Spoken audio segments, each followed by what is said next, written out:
Hello everyone, तो कैसे हैं आप लोग। उम्मीद है आप लोग काफ़ी अच्छे होंगे। तो स्वागत है आपका हमारे यूट्यूब चैनल पर। सो फ्रेंड्स, आज हम आ चुके हैं एक और नए वीडियो के साथ, जिसमें आज हम पढ़ने वाले हैं बीए का semester first second BA program BA honours Hindi का। बुक का नाम है हिंदी भाषा संप्रेषण और संचार। ठीक है, यूनिट 2 का लेसन नंबर 2 होने वाला है, जिसका नाम है सर्वेक्षण आधारित प्रतिवेदन तैयार करना। ठीक है, सर्वेक्षण का मतलब क्या होता है, इसको हम जब एक्सप्लेन करेंगे अपने चैप्टर, तब मैं आप लोगों को बहुत अच्छे से इसको एक्सप्लेन करने की कोशिश करूंगा। बस अभी इतना जान लो कि सर्वेक्षण यानी होता है किसी चीज़ की छानबीन करना या फिर कोई रिपोर्ट तैयार करना छानबीन करने के बाद। ठीक है, फुल एक्सप्लेनेशन होने वाला है विथ नोट्स के साथ, और ये सभी स्टूडेंट्स के लिए होने वाला है, चाहे वो ड्यू के हो या फिर सोल के हो या फिर एनसीबी, यानी किसी के भी स्टूडेंट्स हो, उन सभी के लिए होने वाला है। प्लस पॉइंट एक ये है कि पूरा एनईपी के अंतर्गत होने वाला है, यानी कि न्यू एजुकेशन पॉलिसी के अंतर्गत ही होने वाला है पूरा एक्सप्लेनेशन। ठीक है, इससे पहले की जितनी वीडियोस थी वो सारी वीडियोस बना के मैंने अपलोड कर दी। अगर आपने अभी तक नहीं देखी है तो जल्दी से इस वीडियो के डिस्क्रिप्शन बॉक्स में जाए, वहां पर आपको उन सभी वीडियोस की लिंक देखने को मिल जाएगी। पहले उन वीडियोस को देखिए, उसके बाद आपको आगे बढ़ना चाहिए। ठीक है, और वैसे आप लोग ये वीडियो देख रहे हो तो बहुत अच्छी बात है। तो ज़्यादा टाइम वेस्ट ना करते हुए स्टार्ट करते हैं आज की वीडियो।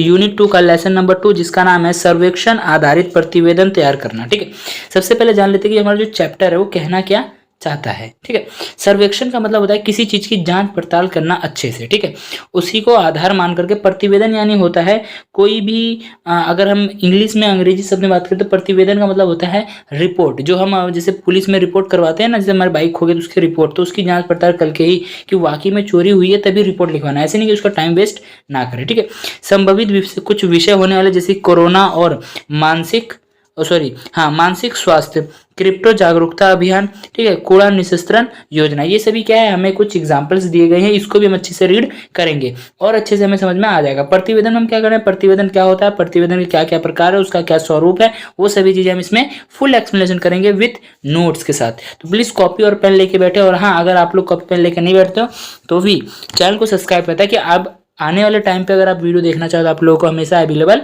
हो जाए। ठीक है, तो स्टार्ट करते हैं। पहला टॉपिक हमारा आता है प्रतिवेदन अर्थ और स्वरूप। क्या आता है, प्रतिवेदन अर्थ और स्वरूप। प्रतिवेदन शब्द का प्रयोग अंग्रेजी में रिपोर्ट के लिए किया जाता है। जैसे कि मैंने बताया, जो प्रतिवेदन है उसका अंग्रेजी में अगर बात किया जाए, अंग्रेजी अनुवाद किया जाए तो उसका क्या है, प्रतिवेदन का मतलब होता है रिपोर्ट इंग्लिश में। ठीक है, प्रतिवेदन को विवरण, ठीक है, किसी का, जैसे कि रिपोर्ट में क्या होता है, जैसे मेरी बाइक खो गई तो मैं सामने वाले को बताऊंगा, पुलिस को बताऊंगा, रिपोर्ट लिखवाऊंगा, तो मैं क्या करूंगा, मेरी बाइक यहाँ पर खड़ी थी इस टाइम पे मैं आया था, बाइक लॉक किया था, उसके बाद मैं चला गया था, मतलब हर चीज उसको हर एक डिटेल दूंगा। मेरी गाड़ी का ये इंश्योरेंस नंबर है, ये उसका नंबर है, ये नंबर प्लेट है, ये चेचिस नंबर है, हर चीज एक में दूंगा। तो क्या करेंगे, इसका हम एक विवरण कह सकते हैं। ठीक है, एक तरह से हम संवाद भी कह सकते हैं, सूचना कह सकते हैं, क्योंकि हम उसको क्या दे रहे हैं, अपनी सूचना दे रहे हैं। ठीक है, रपट नाम आदि अन्य अर्थों में भी लिया जाता है। इसका नाम जो है अन्य अर्थों में भी लिया जाता है, रपट भी कहा जाता है। कहते हैं कुछ लोग कहते हैं मैं अभी रपट लिखवा के आता हूं, है ना, परंतु हिंदी में इसका प्रयोग सिर्फ प्रतिवेदन के अर्थ में ही किया जाता है। हिंदी में इसका अनुवाद कहाँ किया जाता है, सिर्फ प्रतिवेदन के अर्थ में ही किया जाता है। उदाहरण के लिए पुलिस में लिखाई गई रपट या रिपोर्ट। ठीक है, कोई महत्वपूर्ण समाचार, ठीक है, कोई महत्वपूर्ण समाचार है उसके बारे में विवरण देना कि मेरे गांव में, मेरे शहर में इस जगह पर क्रिकेट मैच होने वाला है, सर्कस लगने वाला है, कोई भी चीज है ना, महत्वपूर्ण समाचार देना, कोई सूचना देना लोगों को, जैसे घर का, जैसे अभी हमारे इलेक्शन आने वाले तो उसमें क्या करते हैं, हम लोग सूचना देते हैं कि भाई हमारा ये झंडा छाप है, ये लोटा छाप है, ये छाप है, वो छाप है, हम अपनी तरफ से एक सूचना देते हैं लोगों को ताकि वो हमें सपोर्ट करे, है ना। उसके बाद इसको साइड कर देते हैं। उसके बाद संवाददाताओं द्वारा समाचार पत्र, यानी जो संवाददाता है, जो संवाद जो लिखते हैं, ठीक है, जो समाचार पत्र को अग्रेसित करते हैं या फिर उसको आगे बढ़ाते हैं, उन लोगों से दूरदर्शन यानी कि न्यूज़ वगैरह आदि में भेजी गई सूचना समाचार रिपोर्ट तो है, परंतु हम उन्हें प्रतिवेदन नहीं कह सकते। ये रिपोर्ट तो है परंतु ये क्या है, हम इसे रिपोर्ट नहीं कर सकते हैं।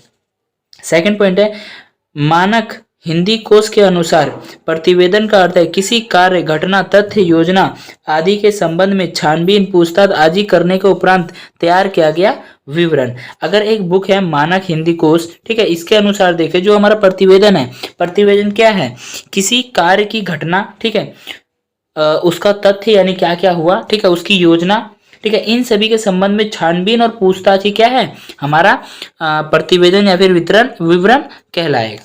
ठीक है, इतना समझ में आया। ठीक है, अब बढ़ते हैं आगे। क्या है, तैयार क्या हुआ विवरण जो किसी बड़े अधिकारी के पास भेजा जाता है।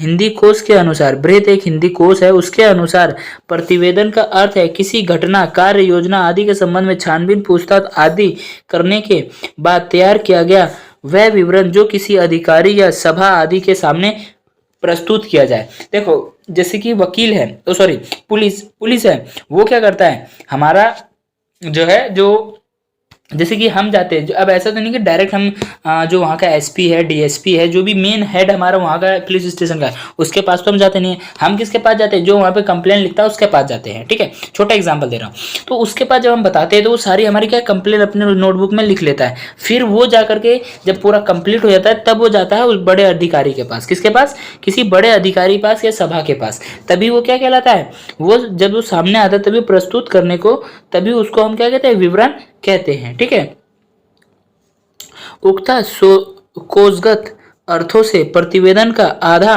स्वरूप ही हमारे सम्मुख स्पष्ट होता है। आधा स्वरूप ही स्पष्ट होता है, पूरा हम उसको अभी तक नहीं जान पाएंगे। ठीक है, वस्तुतः प्रतिवेदन में कार्य, घटना आदि के संबंध में छानबीन, पूछताछ, सर्वेक्षण, कोष आदि के बाद प्रस्तुत किया गया विवरण के साथ साथ उससे संबंधित सुझाव भी प्रस्तुत किए जाते हैं कि हमें इस तरीके से ऐसे करना चाहिए, उससे संबंध क्या है, सुझाव भी दिए जाते हैं। ठीक है,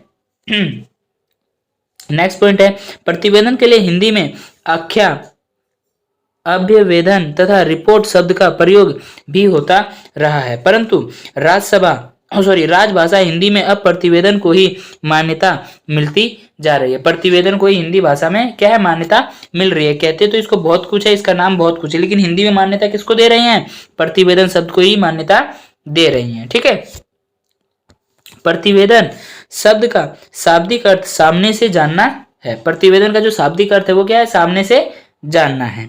ठीक है, अब आता है हमारा नेक्स्ट पॉइंट। नेक्स्ट पॉइंट क्या आता है, प्रतिवेदन के प्रमुख तत्व, यानी जो प्रतिवेदन है उसके प्रमुख तत्व क्या क्या है।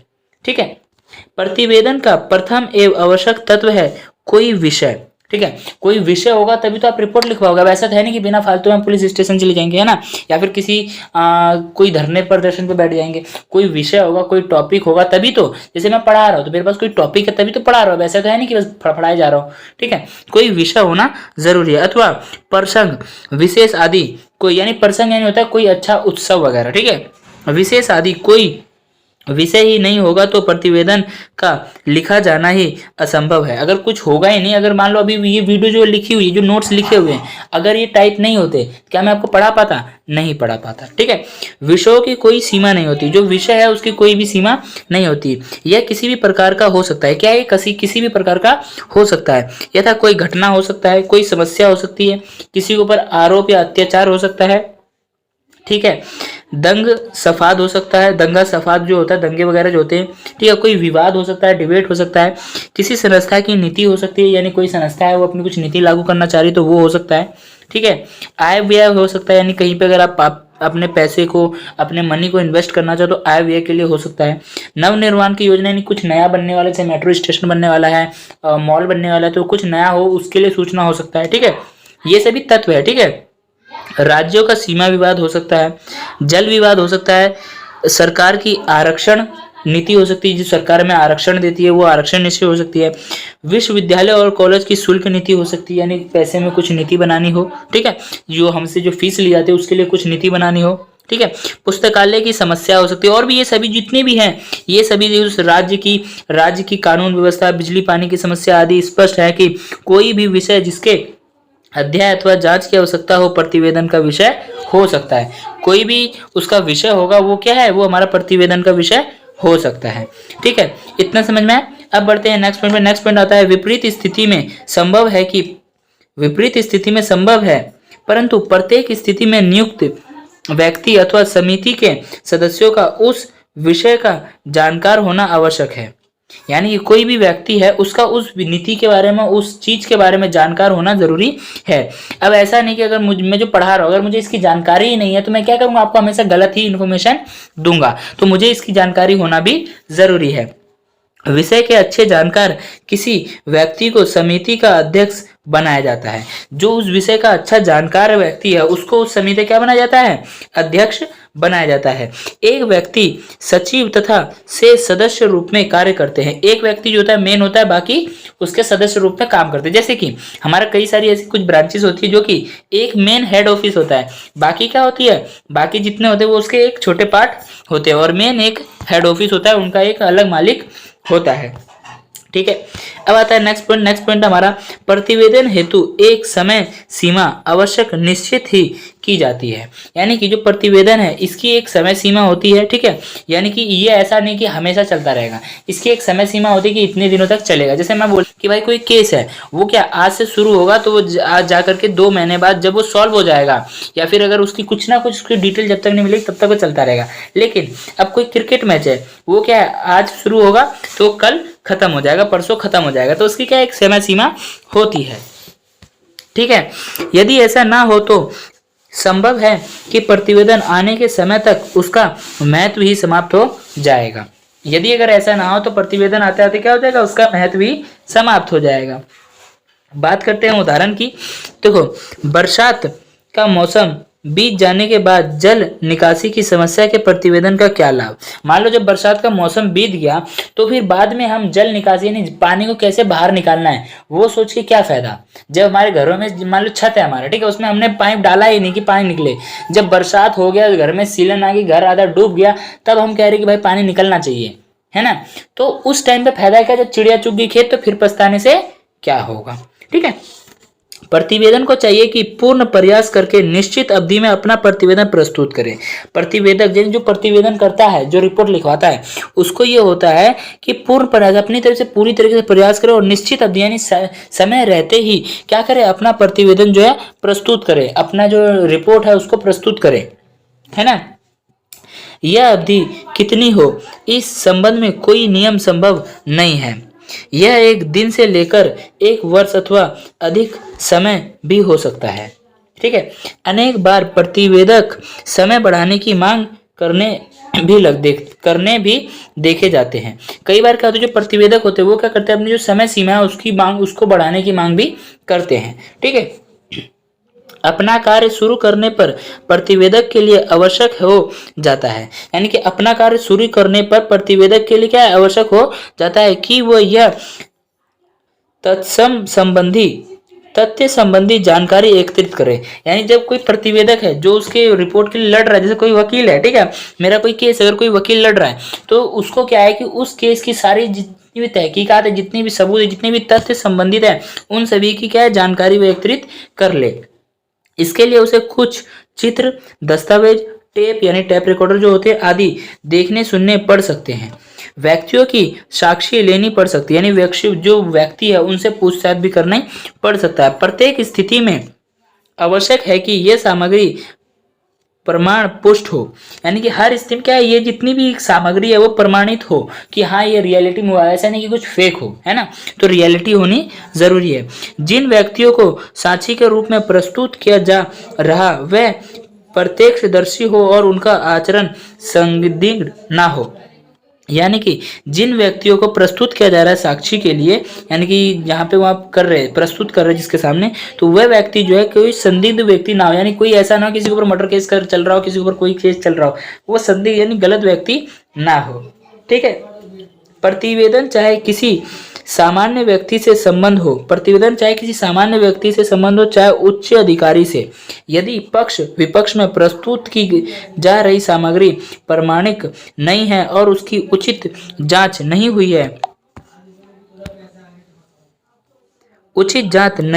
की गई है तो वह प्रतिवेदन में अभिलेख रूप में प्रस्तुत किया जाए। किसके रूप में प्रस्तुत किया जाए, अभिलेख के रूप में प्रस्तुत किया जा सकता है और ना ही उसके आधार पर निर्णय लिया जा सकता है, कोई निर्णय लिया जा सकता है। अगर वो जो पक्ष विपक्ष है उसकी प्रस्तुति जो है सामग्री जो है अगर प्रमाणित नहीं कर पा रहा है कि हाँ यही किया है। मान लो जैसे कोर्ट में हम कोई केस लड़ते हैं, मैंने कहा आप कह रहे हो कि मैंने खून किया है, अगर ये प्रमाणित नहीं होगा तो मुझे बेमतलब में कोई भी सजा वगैरह सुनने को नहीं सुना सकते जज। ठीक है, मेरी तरफ जितने भी केस है वो सारे जुर्म क्या है, मेरे लिए दिखे कि हाँ इसने किया है, कोई प्रूफ होना जरूरी है। प्रतिवेदन तथ्यों एवं प्रमाणों पर आधारित होते हैं। जो प्रतिवेदन होते हैं तथ्यों यानी जो तथ्य रिलेटेड है उससे, और प्रमाणों पर आधारित होते हैं यानी कि प्रूफ पर आधारित होते हैं। इन तथ्यों प्रमाणों आदि का क्रम क्या हो, यानी कि जो तथ्य है क्रम है, इनका क्या क्रम है, किस लाइन वाइज होना चाहिए, यह प्रतिवेदन अपने विवेक से तय करते हैं। ये जो प्रतिवेदन होती है क्या है, अपने विवेक से तय करता है, परंतु प्रत्येक स्थिति में पहले प्रतिवेदन का विषय, यानी हर स्थिति में क्या है, पहले प्रतिवेदन का विषय, प्रतिवेदन जो किया गया, जो रिपोर्ट लिखा गया है उसका विषय क्या है, फिर उससे संबंधित, फिर उस संबंध में की गई जांच पड़ताल, उस संबंध में जो जांच पड़ताल की गई है वो बताना। ठीक है, प्रतिवेदक का निष्कर्ष और फिर उसका अभिमत, यह क्रम अनिवार्य है। यानी कि प्रतिवेदक का जो निष्कर्ष है यानी उस क्या निकला, ठीक है, वो बताना, और फिर उसका जो अभिमत है यह क्रम है उसका अनिवार्य बताना। ठीक है, अब आता है हमारा नेक्स्ट पॉइंट आता है प्रतिवेदन लेखन की प्रक्रिया। जो हम प्रतिवेदन यानी जो रिपोर्ट लिखते हैं, जो हम रिपोर्ट लिखते हैं, लिखवाते हैं, वो उसकी जो प्रक्रिया होती है, जो लेखन की जो प्रक्रिया है वो क्या होती है, उसको एक्सप्लेन करते हैं। ठीक है, सबसे पहला आता है प्रतिवेदन लेखन कोई सरल कार्य नहीं है। जो प्रतिवेदन है या जो रिपोर्ट लिखना है ये कोई सरल कार्य नहीं है। प्रतिवेदन का महत्व अधिक है। जो प्रतिवेदन जो रिपोर्ट है इसका महत्व बहुत ज्यादा है। भविष्य में कई फैसले प्रतिवेदन को ध्यान में रखकर भी लिए जाते हैं। भविष्य में कई ऐसे फैसले हैं, कई ऐसे चीजें होती हैं जो कि हमें प्रतिवेदन को ध्यान में रखकर ही लिए जाते हैं। ठीक है, तो इसलिए प्रतिवेदन यानी रिपोर्ट लिखना भी एक जिम्मेदारी का कार्य होता है। ऐसे में प्रतिवेदन को पूर्व योजना बनानी पड़ती है। ऐसे में क्या है, जो प्रतिवेदन है उसकी पूर्व योजना बनानी पड़ती है, किस तरीके से कैसे कैसे लिखना है। ठीक है, अब जैसे हम लोग रिपोर्ट लिखवाने जाते हैं, हम लोग नॉर्मल होते हैं, ठीक है, हम लोग जाके बोलते हैं मेरी बाइक ऐसे खो गई, ये हुआ, लेकिन जो लिखने वाला है वो उसको किस तरीके से लिखेगा, वो उसको एक लाइन वाइज एक सीक्वेंस से लिखेगा, हाँ ये ऐसे ऐसे हुआ है। अब जैसे कि देखो मैं जो पढ़ा रहा हूँ, मैं इसमें क्या है कभी कभी कुछ और ज्यादा ऐड कर रहा हूँ। ठीक है, मैं कुछ ऐड कर रहा हूँ अपनी तरफ से, कुछ बोल रहा हूँ, लेकिन यहाँ पे लिखने का एक तरीका अलग होता है। हमारा लिखने का तरीका जो है अलग होता है। तो इसी तरीके से हमारा प्रतिवेदन का भी होता है। ठीक है, प्रतिवेदक के लिए आवश्यक है कि वह विषय को भली प्रकार समझ ले। जो प्रतिवेदक है, ठीक है, जो उसके लिए लड़ रहा है, उसको ये है कि वो अच्छी तरीके से उच्च विषय को समझ ले। इसके लिए विषय का गहन रूप से अध्ययन करना वह उसका मनन करना आवश्यक है। उसका गहन रूप से, यानी बहुत गहराई से उसका जो है अध्ययन करना और उसको चिंतन करना, मनन करना। ठीक है, इतना समझ में आया। अब बढ़ते हैं आगे। विषय को भली भांति समझ लेने के पश्चात तथ्यों को एकत्रित करना। जब हम विषय को अच्छी तरीके से समझ जाते हैं तब क्या तथ्यों को एकत्रित करना। इस दृष्टि से सभी संबंधित कागज, उस दृष्टि जितने भी संबंधित उससे कागज रिलेटेड कागजात हैं, प्रूफ है, उस सभी को उठा लेना। कागज, ठीक है, चित्र, ऑडियो, वीडियो, टैप, सूचनाएं, आंकड़े आदि सभी को क्या करना है, एकत्रित कर लेना सही तरीके से। इसके लिए प्रतिवेदक किसी सहायक की मदद भी ले सकता है। इसके लिए प्रतिवेदक जो है क्या करता है, वो किसी सहायक की मदद ले सकता है। जैसे कि आप एक पहले हमारा एक वो आता था केडी पाठक का, तो इसमें देखा था जो केडी था उसके साथ में एक जूनियर होता था। ठीक है, सीनियर के साथ में जूनियर, तो वो क्या है उसकी मदद भी ले सकता है, अपने जो प्रतिवेदक की सहायता की मांग के लिए ले सकता है। जो प्रतिवेदक जो उसके लिए लड़ेगा वो क्या है, किसी की मदद भी ले सकता है। ठीक है, आवश्यक पड़ने पर स्वयं भी उस स्थल के निरीक्षण आदि के लिए जा सकता है। अगर उसको जरूरत पड़े तो स्वयं वो खुद जा सकता है उस स्थान पे जहाँ पे वो चीज हुई है, या फिर जहाँ उसको जाना है उसका निरीक्षण वो खुद भी कर सकता है। ठीक है, नेक्स्ट पॉइंट आता है तथ्यों को एकत्रित करने के क्रम में ही प्रतिवेदक को ऐसे व्यक्तियों की सूची भी बना लेनी चाहिए जो इस कार्य में प्रत्यक्ष परोक्ष रूप से उसकी मदद कर सकते हैं। यानी कि तथ्यों को जब हम एकत्रित करते हैं, क्रम में जब प्रतिवेदित करते हैं, तभी उस व्यक्ति, ऐसे व्यक्ति को भी हमें अपनी सूची में ऐड कर लेना चाहिए जो कि उस कार्य में परोक्ष हो या प्रत्यक्ष हो, ठीक है, जो जिसने देखा हो, जो उसकी गवाही दे, ठीक है, रूप से उसकी मदद कर सके। ठीक है, उसको ऐड कर लेना। जो व्यक्ति प्रत्यक्षदर्शी हो अथवा यानी जिसने प्रत्यक्ष रूप से देखा हो, ठीक है, प्रत्यक्षदर्शी हो अथवा विषय पर कुछ प्रकाश डाल सके, यानी जो विषय है उस पर कुछ अपना प्रकाश डाल सके। जैसे कि बोल दे कि मौत हुआ है, ठीक है, कैसे मौत हुआ, तो कोई व्यक्ति है, जैसे कोई है कि मैंने देखा है, तो मैं उसको बता सकता हूँ, कुछ प्रकाश डाल सकता हूँ कि हाँ ऐसी गाड़ी थी, ये मुंह पे ये मंकी माउस लगा, तो वो अपनी प्रकाश डाल सकता है। ठीक है, तो उस वैसे व्यक्ति को भी ऐड कर लेना चाहिए। उसकी साक्षी लेने का कार्य भी इस चरण में पूरा कर लेना चाहिए। उसके जब हम मतलब जब हम उसको प्रतिवेदन को प्रतिवेदक तक पहुंचता है तभी क्या करता है, प्रतिवेदक जो है जो उसके लिए लड़ रहा है उसको क्या है, ऐसे व्यक्तियों का साक्ष्य जो है पूरा चरण जो है पूरा कर लेना चाहिए, उसके जो है साक्ष्य ले लेना चाहिए। ठीक है, ठीक है। अब बढ़ते हैं नेक्स्ट पॉइंट पे। नेक्स्ट पॉइंट हमारा आता है तथ्य एकत्रित करने और साक्षी लेने के बाद प्रतिवेदक को उसी प्रकार के किसी अन्य विषय से संबंधित पुराने प्रतिवेदन संबंधित नियमावली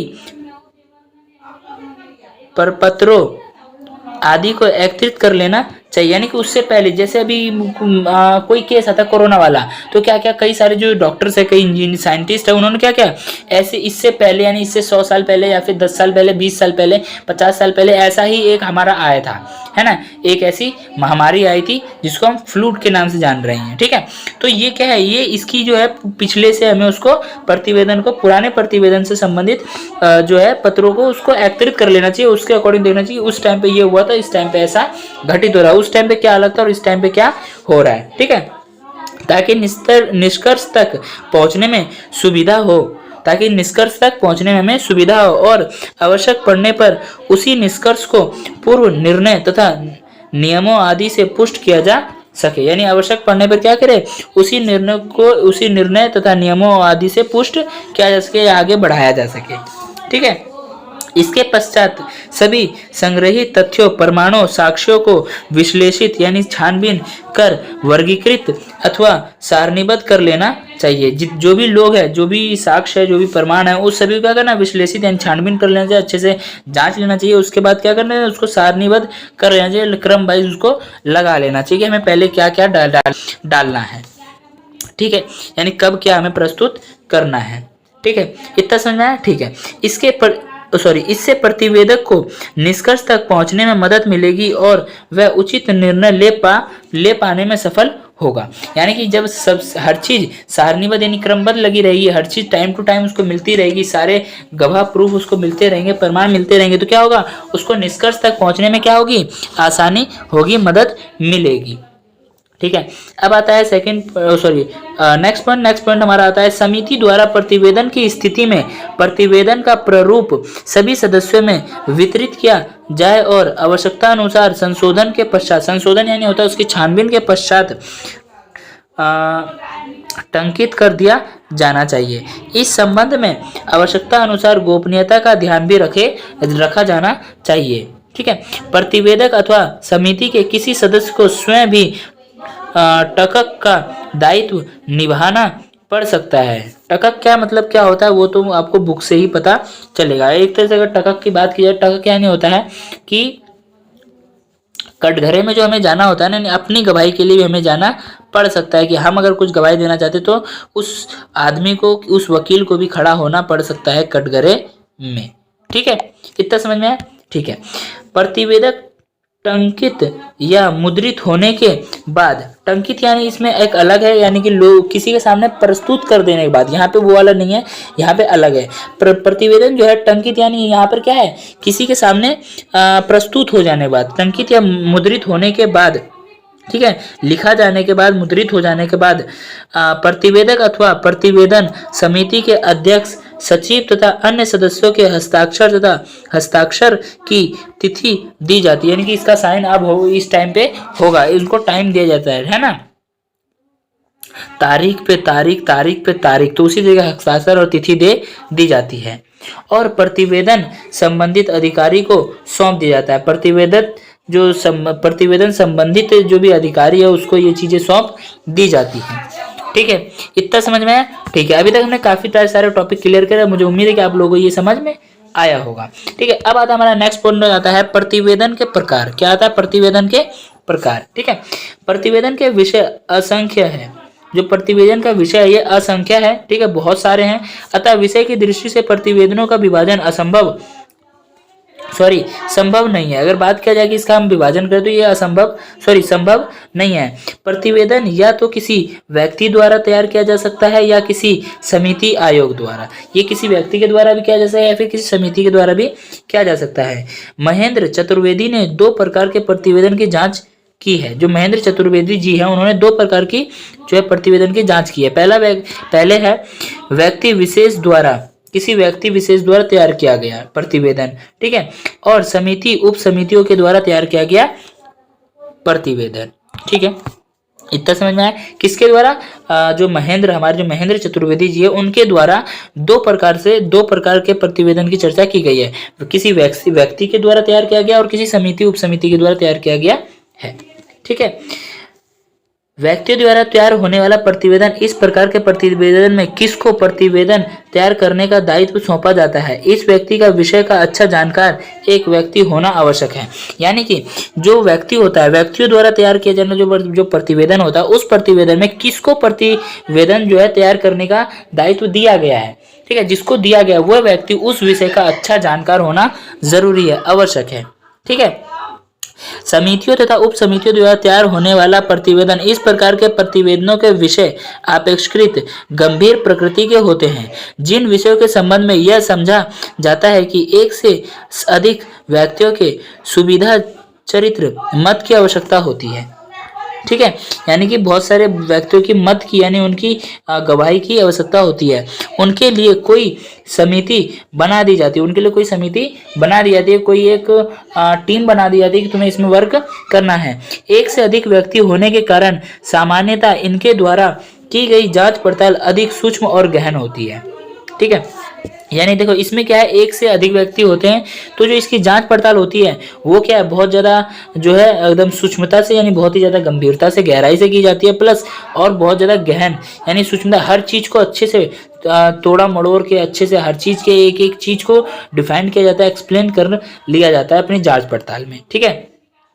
निर्णय अधिक सुविचारित और अभिमत अधिक उपदेय होते हैं। जो इसमें जो निर्णय होते हैं वो बहुत ही ज़्यादा सुविचारित होते हैं, अधिक उपदेय होते हैं। इस प्रकार के प्रतिवेदन सर्वेक्षण संबंधी गुण भी रखते हैं। इस प्रकार के जो प्रतिवेदन होते हैं वो सर्वेक्षण संबंधित गुण भी रखते हैं, यानी सर्वेक्षण यानी कि सही तरीके से सर्वेक्षण इसका किया गया है, ठीक है।